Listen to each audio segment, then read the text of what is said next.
નમસ્કાર, આપ જોઈ રહ્યા છો સમાચાર સતત આપની સાથે હું ખ્યાતિ। સુરતના હજીરા વિસ્તારની ઘટના જ્યાં લોહીલુહાણ હાલતમાં 3 વર્ષની એક બાળકી મળી આવી છે। બાળકી સાથે દુષ્કર્મ થયા હોવાની આશંકા સેવાય છે।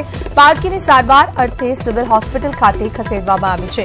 સ્થાનિક પોલીસ સહિત ક્રાઇમ બ્રાન્ચની ટીમે તપાસ હાથ ધરી છે। આરોપીને પકડવા હજીરા વિસ્તારમાં નાકાબંધી કરી પોલીસે કોમ્બિંગ ઓપરેશન શરૂ કર્યું છે।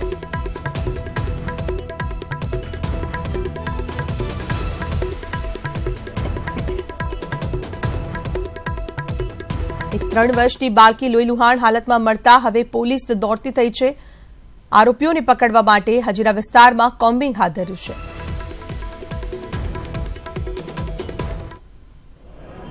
અને એફઆઈઆર દાખલ થયા પછી ડિટેલ એની પૂછપરછ થયા પછી ખરેખર બનાવ કેવી રીતે બન્યો છે અને આરોપીની ઓળખ વગેરે જે છે એ થઈ જાય અને એ બાબતે અમારી અત્યારે બધી ટીમો લાગેલી છે કામે।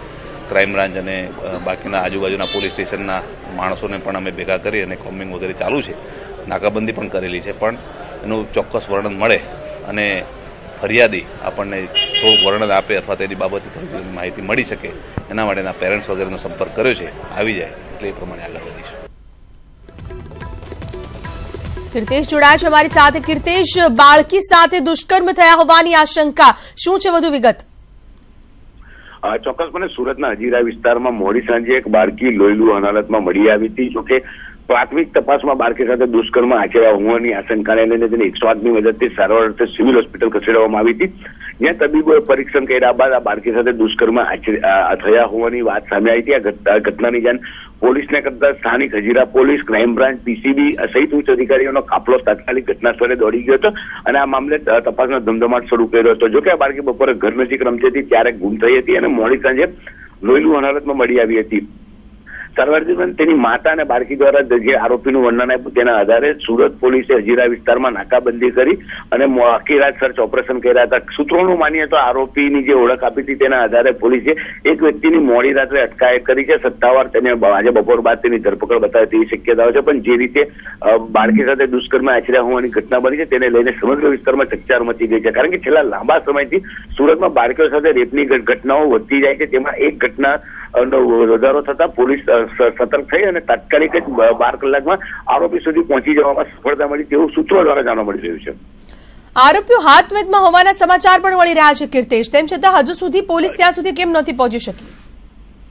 ચોક્કસ જે રીતે બાળકી તેની માતાએ આરોપીનું વર્ણન આપ્યું હતું તેના આધારે પોલીસે મોડી રાત્રે હજીરાથી સુરત આવતા રોડ ઉપર નાકાબંધી કરી હતી, કારણ કે સુરત આવવા માટે માત્ર એક રોડ છે અને જે રીતનું વર્ણન હતું તેના આધારે પોલીસે અલગ અલગ ટીમો બનાવી સમગ્ર હજીરા વિસ્તારમાં મોડી સાંજથી જ કોમ્બિંગ શરૂ કર્યા હતા। કહી શકાય છે કે આરોપી પોલીસ પકડમાં આવી ગયો છે। સત્તાવાર થોડાક સમયમાં પોલીસ આરોપીની ધરપકડ બતાવે તેવી શક્યતાઓ છે, કારણ કે જે રીતે બાળકીએ વર્ણન આપ્યું હતું તેના આધારે કોમ્બિંગ દરમિયાન પોલીસે આરોપીને પકડાયા હોવાનું સૂત્રો દ્વારા જાણવા મળી રહ્યું છે। જી કીર્તેશ, આભાર આપનો તમામ માહિતી બદલ। તો સુરતમાં વધુ એક બાળકી સાથે દુષ્કર્મની ઘટના બની છે અને પોલીસ દ્વારા હવે આરોપીઓને પકડવા માટે તપાસ તેજ કરવામાં આવી છે। જે રીતે હાલ તો આરોપીઓનું વર્ણન કરવામાં આવ્યું છે તેનાથી હાલ આરોપીઓ હાથવેદમાં હોવાની વિગતો સામે આવી છે અને લગભગ બપોર સુધીમાં આરોપીઓને પોલીસ સમક્ષ પકડી પાડવામાં આવશે, પોલીસ પકડી પાડશે તેવા પણ સમાચાર સામે આવી રહ્યા છે। અમદાવાદથી મહત્વપૂર્ણ સમાચાર। સર્કલ ઇન્સ્પેક્ટર લાંચ લેતા પકડાયા છે। માંડલ પાસે એસીબીની સફળ ટ્રેપ, જ્યાં પાટડી મામલતદાર કચેરીના સબ ઇન્સ્પેક્ટર લાંચ લેતા પકડાયા છે। સાથની જમીન ખાતે કરાવવા માટે માંગી હતી લાંચ। 4 લાખની રકમ સાથે ઝડપાયેલા સર્કલ ઇન્સ્પેક્ટર સહિત અન્ય ખાનગી વ્યક્તિ પણ સાથે હતી। બંનેને સાથે રાખીને ગુનો નોંધાયો છે।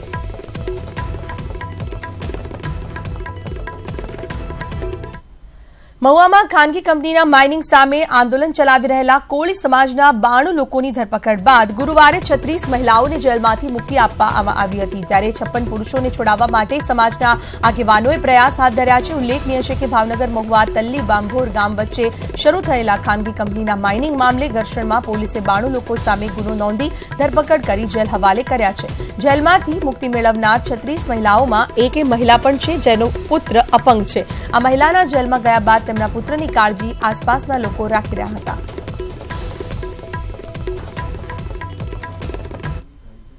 ચાર પાંચ છોકરા ને 2-3 બાયુને પૂરી દીધું બસમાં લઈ દઈને, પછી અમે ઠાણે ગયા ને એટલે તો બધા મારવા જ માંડ્યા ઠાણા એ પોલીસ વાળા આદમી હા પોલીસ સ્ટેશન માંથી માર્યા નહીં બહાર હતી આપણે લીમડો છે ને એ ત્યાંથી પગથિયા સડીને મારવા માંડ્યા પગથિયાથી ભરૂચના અંકલેશ્વરમાં ભડકોદરા સ્થિત મંગલમ રેસીડેન્સીના પાર્કિંગમાં આગ લાગી. પાર્કિંગમાં લાગેલી આગમાં 6 મોટરસાયકલ બળીને ખાખ થઈ ગઈ. ફાયર બ્રિગેડ દોડી આવી આગ પર કાબુ મેળવ્યો હતો. છેલ્લા 1 મહિનામાં મંગલમ રેસીડેન્સીમાં આગની આ બીજી ઘટના સામે આવી છે. ત્યારે પોલીસે ઘટના તીખળ કે અકસ્માત તે અંગે તપાસ હાથ ધરી છે. જય જોડાયા છે અમારી સાથે. જય, આગમાં 6 મોટરસાયકલ બળીને ખાખ થઈ ગઈ. હવે આ અકસ્માત કહી શકાય કે પછી કોઈ ટીખળખોરોએ આ હરકત કરી છે? શું વિગતો સામે આવી રહી છે? જી ખ્યાતિ, કોઈ અકસ્માત છે કે કોઈ ટીખળખોરોએ જે વાહનો છે તો તેમાં આગ લગાવી છે તે સહિતની પોલીસ તપાસ ચલાવી રહી છે. પરંતુ ચોક્કસ જ એક બીજી વખત જે આ મંગલમ રેસીડેન્સીના પાર્કિંગમાં પાર્ક કરેલ વાહનોમાં આગ લાગી છે. સતત બીજી વખત આગ લાગતા અનેક શંકા કુશંકા સેવાઈ રહી છે. આગમાં 1-2 નહીં પરંતુ 6 જે બાઇક છે તે સળગીને ખાખ થઈ ગઈ હતી. ત્યારે ચોક્કસ જ કોઈ કિસ્સામો દ્વારા રાત્રિના સમયે આગ લગાવી દેવામાં આવતી હોવાનું પ્રાથમિક અનુમાન છે. પરંતુ જીઆઈડીસી પોલીસે સમગ્ર બનાવ અંગે તપાસ શરૂ કરી છે અને પોલીસની તપાસ બાદ આગનું ચોક્કસ કારણ બહાર આવી શકશે. જી આભાર જય, માહિતી બદલ આપનો. વલસાડ જિલ્લાની કેજાપારડી હાઈવે પરથી ઝિમ્બાબ્વેનું એક યુવક યુવતી વિદેશી દારૂના જથ્થા સાથે મળી આવ્યું છે. કારમાં દારૂ સાથે ઝડપાયેલા યુવક અને યુવતીએ પારુલ કોલેજના વિદ્યાર્થી હોવાના પુરાવા બતાવતા પોલીસે વધુ તપાસ હાથ ધરી છે. પોલીસે પૂછપરછ કરતા કારમાંથી અંદાજે 88,000નો વિદેશી દારૂ, 146 બોટલો પણ મળી આવી. બંને આ દારૂનો જથ્થો દમણથી લઈને આવ્યા હોવાનું તપાસમાં ખુલ્યું. બંને પાસે વડોદરાની પારુલ કોલેજના આઈ કાર્ડ અને પુસ્તકો પણ મળી આવ્યા. બંને પિતરાઈ ભાઈ બહેન હોવાનું પોલીસને જણાવ્યું છે. જોકે પૂછપરછ વખતે પોલીસે દુભાષી અને મદદ લેવી પડી હતી. બંને દારૂ ક્યાં લઈ જઈ રહ્યા હતા તે અંગે પોલીસે આગળની તપાસ હાથ ધરી છે.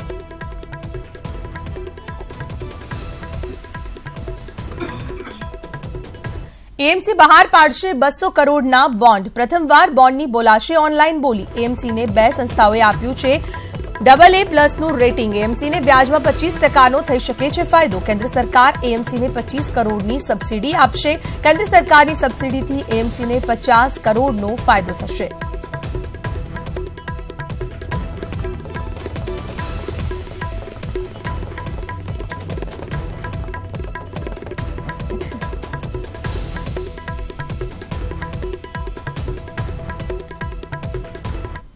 હાલ તો શિયાળો ચાલી રહ્યો છે, પરંતુ ઉનાળો આવતા પહેલા જ ઉના તાલુકાના સૈયદ રાજપરા ગામમાં પાણી માટે છૂટિયા પોકાર પાણીના ટેન્કર મંગાવી વેચાતું પાણી લઈ પીવા થયા મજબૂર. દરિયાકાંઠાના ગામોમાં શિયાળાની શરૂઆતમાં જ પાણીની પારાયણ શરૂ થઈ ગઈ છે.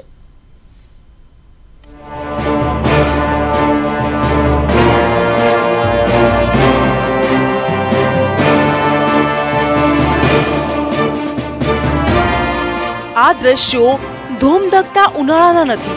આ દ્રશ્યો કોઈ અંતરિયાળ વિસ્તારના નથી. આ દ્રશ્યો છે ઉના તાલુકાના સૈયદ રાજપરા ગામના, જ્યાં અફાટ દરિયો તો છે પરંતુ પીવા માટે પાણીનું ટીપું નથી. સ્થાનિકોએ પૈસા ખર્ચીને ટેન્કર મારફતે પાણી મંગાવવાનો વારો આવ્યો છે. દાયકાઓ જૂની પાઇપલાઇનને કારણે ગામ સુધી પૂરતું પાણી નથી પહોંચતું. 6 વર્ષથી તો પાણીની ફૂલ તકલીફ છે. વેસાતું લઈને પીવું પડે છે. બધું છે નર્મદાની નાયન બેન, પણ પાણી જેવું પૂરતું જોઈએ તેવું મળતું નથી. આંડાના 5 રૂપિયા લે, લીટરના 100 રૂપિયા લે. ગ્રામ પંચાયતનું કુવાનું પાણી નથી? નહીં, છે ખરી પણ ભાંભરો આપે. અને ખરાબ કુવાનું પાણી છે, જે સરકારી કુવો છે એમાંથી પાણી આવે છે, મિક્સ કરીને આપવામાં આવે છે. દરિયાકાંઠા પર આવેલા ઉના તાલુકાના 40થી વધુ ગામના પેટાળમાં ખારું પાણી છે, તો બીજી તરફ ઉનાના મુખ્ય 3 ડેમમાં ભરપૂર પાણી છે. પુરવઠા વિભાગ પણ દર એકાંતરે પાણી વિતરણ થતું હોવાના દાવા કરી રહ્યું છે. ગ્રામ પંચાયત દ્વારા બનાવવામાં આવેલ છે 14માં નાણાં પંચમાંથી 2 વર્ષ પહેલા. એનું પાણી પણ અમે ટેસ્ટ કરાવ્યું છે અહીં કેમિકલ લેબોરેટરીમાં. એ પાણી પણ પીવા લાયક છે. તાલુકાની મોટાભાગની આબાદી મજૂરી કરી ગુજરાન ચલાવે છે. સ્થાનિકોને વેચાતું પાણી લેવું પોસાતું નથી. પરંતુ સવાલ એ છે કે પાણી વગર જીવવું કેમ? બસ આ જ સવાલના જવાબમાં તેઓ પાણી ખરીદવા મજબૂર છે. દિનેશ સોલંકી, ગીર સોમનાથ, ન્યૂઝ 18 ગુજરાતી. મિશન લોકસભા અંતર્ગત દિલ્હીના રામલીલા મેદાનમાં આજથી ભાજપના 2 દિવસીય રાષ્ટ્રીય અધિવેશનનો પ્રારંભ થશે। અધિવેશનમાં પીએમ મોદી અને ભાજપ અધ્યક્ષ અમિત શાહ પણ હાજરી આપશે। ગુજરાતના મુખ્યમંત્રી વિજય રૂપાણી સહિત 600 જેટલા આગેવાનો અને કાર્યકર્તાઓ અધિવેશનમાં હાજર રહેશે। તમામ રાજ્યોમાંથી ભાજપના પદાધિકારીઓ અને હોદ્દેદારો ભાગ લેશે। ટોચના નેતાઓથી લઈ સામાન્ય કાર્યકર્તાઓ આ અધિવેશનમાં ભાગ લેશે। કાર્યકર્તાઓને ભાજપ વિજયનો ગુરુમંત્ર આપશે। આ અધિવેશનમાં 10,000થી વધુ કાર્યકર્તાઓ હાજર રહે તેવો દાવો કરાયો છે। 3,000 કાર્યકર્તાઓના ઉતારાની વ્યવસ્થા કરાઈ છે। એટલું જ નહીં, રામલીલા મેદાનમાં કામચલાઉ વડાપ્રધાન કાર્યાલય ઊભું કરાયું છે, જ્યાંથી વડાપ્રધાન મોદી 2 દિવસ કામગીરી સંભાળશે। તો અમિત શાહ માટે પણ કામચલાઉ પક્ષ કાર્યાલય ઊભું કરાયું છે।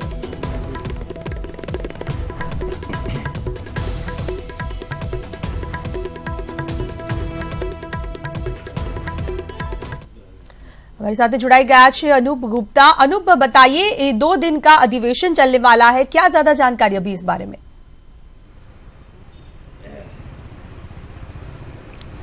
देखिए, आज से 2 दिनों तक राष्ट्रीय अधिवेशन की शुरुआत हो रही है।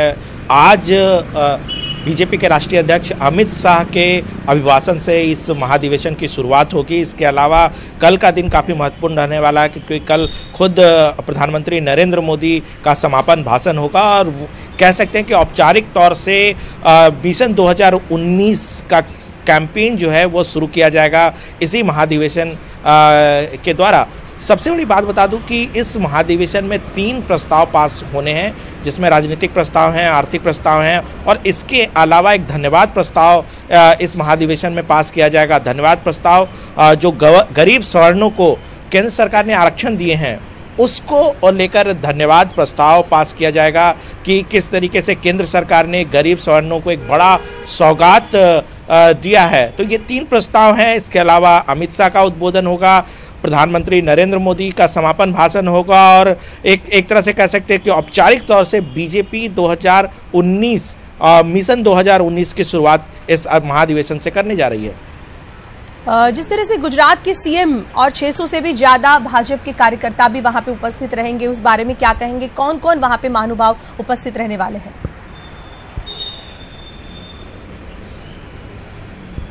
देखिए, इस महाधिवेशन में 13,000 से ज़्यादा छोटे और बड़े नेता अधिवेशन में भाग लेंगे। गुजरात के सारे, कह सकते हैं कि सारे जो पदाधिकारी हैं बीजेपी के, वो इस बैठक में भाग लेंगे। मुख्यमंत्री हों, उप मुख्यमंत्री हों, सांसद हों, विधायक हों, सभी लोगों को निमंत्रण भेजा गया है इस महाधिवेशन में भाग लेने को लेकर के। 13,000 नेताओं के शिरकत करने के बारे में आप समझ सकते हैं कि कितना बड़ा महाधिवेशन बीजेपी करने जा रही है। यानी कुल मिलाकर के किसी तरह की कोताही ना बरती जाए, क्योंकि बहुत ज़्यादा वक्त नहीं बचा है लोकसभा चुनाव में। ऐसे में बीजेपी कैंपेन की शुरुआत कर रही है। बीजेपी किसी तरह की कमी नहीं छोड़ना चाहती है। फिर से मोदी सरकार को दोबारा सत्ता तक काबिज होने के लिए तो तैयारी कर रही है। जो भी केंद्र सरकार ने जो फैसले लिए हैं गरीबों को लेकर के, राज्य सरकार ने जो फैसले लिए हैं उनको जनता तक कैसे पहुंचाई जाए, इन सभी चीज़ों का मूल मंत्र जो है आज और कल बीजेपी के राष्ट्रीय नेतृत्व की तरफ से दी जाएगी। जी, जानकारी के लिए अनूप धन्यवाद। तो गुजरातना તમામ નેતાઓ અને સાથે સીએમ વિજય રૂપાણી પણ આ અધિવેશનમાં ઉપસ્થિત રહેશે। આજથી ભાજપનું રાષ્ટ્રીય અધિવેશન 2 દિવસ ચાલવાનું છે, એટલે કે આજે અને આવતીકાલે એમ 2 દિવસ રાષ્ટ્રીય અધિવેશન ચાલશે। મુખ્યમંત્રી વિજય રૂપાણી પણ તેમાં ભાગ લેવાના છે। અન્ય 600થી પણ વધુ કાર્યકર્તાઓ સહિત ગુજરાતના તમામ આગેવાનો પણ ત્યાં હાજર રહેવાના છે। વિદેશોમાં મોદીના નારાથી આપણે ટેવાયેલા છીએ। દેશ વિદેશમાં મોદીની લોકપ્રિયતા એ હવે નવાઈની વાત નથી, પરંતુ દુબઈમાં જોવા મળ્યું। દિલ્હીથી દુબઈ પહોંચ્યા જ્યારે રાહુલ ગાંધી, ત્યારે એરપોર્ટ પર લાગ્યા રાહુલ ગાંધીના નારા અને એરપોર્ટ પર રાહુલ ગાંધીનું ભવ્ય સ્વાગત પણ કરવામાં આવ્યું। દિલ્હીથી રાહુલ ગાંધી દુબઈ જ્યારે પહોંચ્યા ત્યારે દુબઈ એરપોર્ટ પર રાહુલ ગાંધીના નારા લાગ્યા। ત્યાર સુધી વિદેશોમાં જ્યારે મોદી સાહેબ જાય છે ત્યારે મોદીજીના નારા લાગતા હોય છે, પરંતુ રાહુલ ગાંધીના નારા लाग्या છે આ વખતે દુબઈ એરપોર્ટ પર। અને દુબઈ એરપોર્ટ ખાતેનો આ જે માહોલ આપ જોઈ રહ્યા છો, જ્યારે તેમનું સ્વાગત કરવા માટે મોટી સંખ્યામાં અહીં એરપોર્ટ પર લોકો ઉમટ્યા હતા।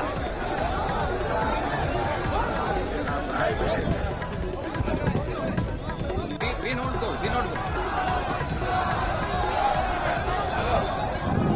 સરકારની વિકાસના દાવાઓની પોલ ખોલતો એક કિસ્સો સામે આવ્યો છે. આઝાદીના વર્ષો પછી પણ ગુજરાતના જ એક ગામમાં હજુ સુધી પ્રાથમિક સુવિધાઓ નથી મળી. એટલું જ નહીં, બાળકોને પણ શિક્ષણ જેવી સુવિધા મેળવવા ખેડવું પડે છે જોખમ.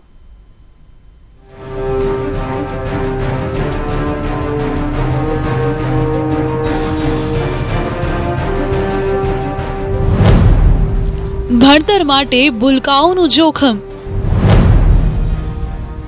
જીવના જોખમે કરે છે પ્રવાસ. નદીના પાણીમાં થઈને પહોંચે છે શાળાએ.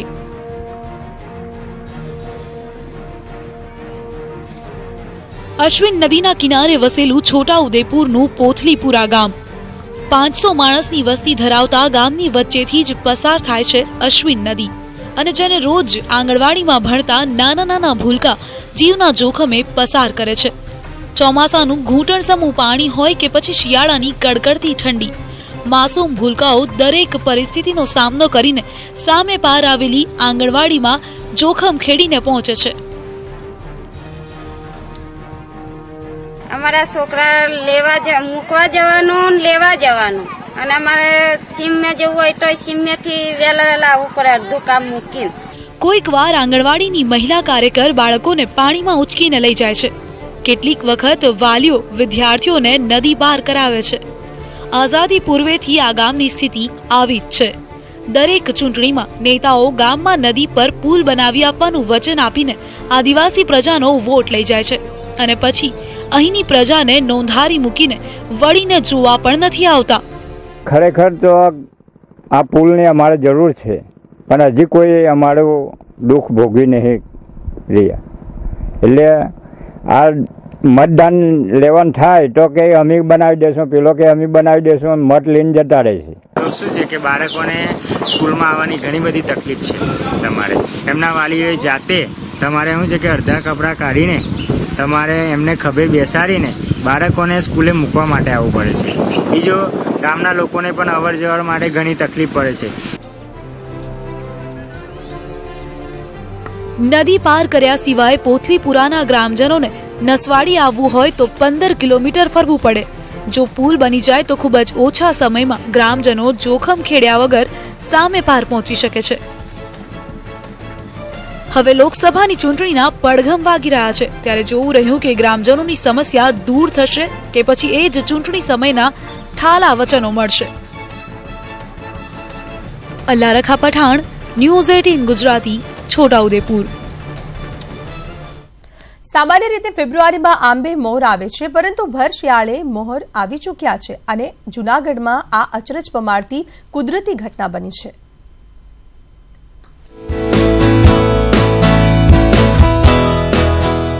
મોરી ચૂક્યા છે આંબા, આંબાને ફળ્યો શિયાળો. ભર શિયાળે આંબે લાગી કેરી. સોરઠ એટલે કેરીનું ઉત્પાદન કરતો પ્રદેશ અને અહીં મોટા પ્રમાણમાં થાય છે કેસર કેરી.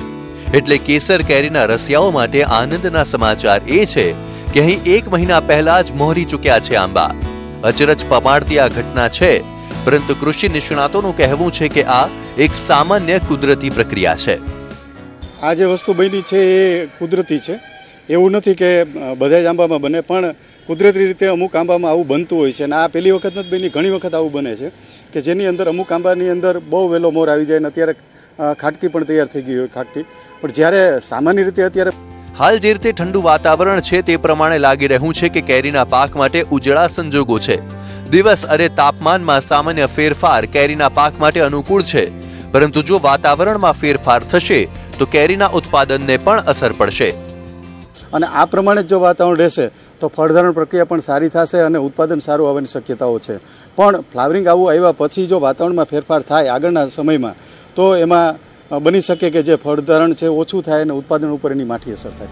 જો કે આંબે વહેલા મોર આવવા એ સામાન્ય કુદરતી પ્રક્રિયા છે, પરંતુ અત્યારથી જ આંબે કેરીઓ દેખાવી એ ખેડૂતો માટે સારા સંકેત છે. અતુલ વ્યાસ, ન્યૂઝ 18 ગુજરાતી, જૂનાગઢ.